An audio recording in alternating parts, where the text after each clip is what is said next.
Welcome to Memorial Pioneer Cemetery. I'm naturalist Olivia Canada, and here we are at the very first site where Cincinnati was founded. It's hard to believe, but in November 18th, 1788, 26 people left their comfortable home of New Jersey to come here that we affectionately known as Turkey Bottoms, but also as the community of Columbia. There are ancestors buried up here, and we're going to learn a little bit about their stories.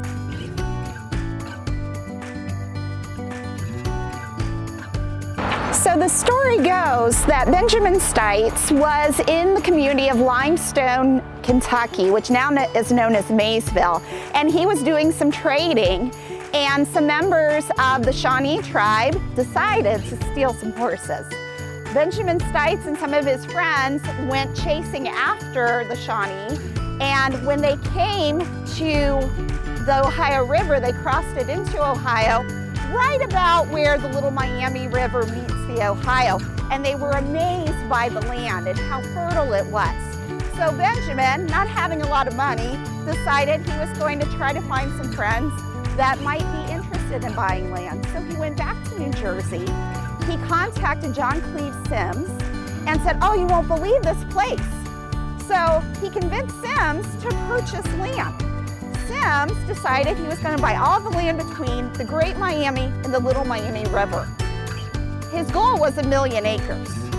Congress decided he was going to get 311,000 acres. Benjamin got about 20,000 of those acres. So Benjamin recruited some friends to buy some property, and they came here on a flatboat on November 18th, 1788. Now, this pillar here was erected in 1889 to commemorate that 100th anniversary. The pillar actually came from the old post office, and you know, it's good to recycle, right? So they saved this as a memorial to those first 26 folks. Now, we are at the site of where the Baptist Church was. There were different denominations, but the Baptist Church organized in 1790. And then in 1792, they built the first church. Now, Benjamin Stites was very kind and donated 2 acres on this higher place, which actually is a great thing because considering how flat it is around here and how much it floods, this is why we still have the cemetery today. Here we are at the final resting place of Major Benjamin Stites.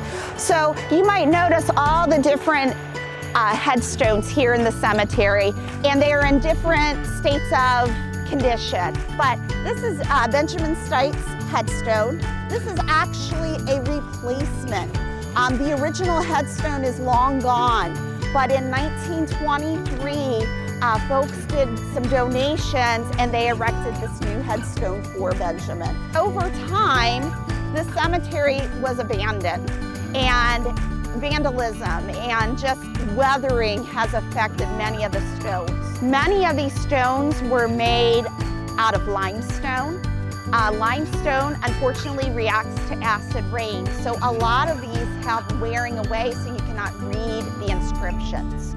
Luckily for us, our former park director, Fred Payne, took this cemetery as his pet project, and he did lots of restoration. He painstakingly took every inscription of every stone. He did this back in the 1960s. So fortunately for us, we have all the inscriptions where these stones have been that now we can't even read, but thanks to Fred, we have that history for us. As a thank you to Fred Payne, Cincinnati Parks had put in a first early American garden in commemoration of Fred's hard work. They also added the split rail fence when you first come into the cemetery. Once again, it's thanks to people like Fred Payne that preserve our history, because without folks that are interested in that, think of all the things we would have lost. So one of the most poignant honors that a soldier can get, especially if they were injured, is the Purple Heart. The story goes that George Washington's wife, Martha, had made the first Purple Heart awards. And one of those recipients was William Brown.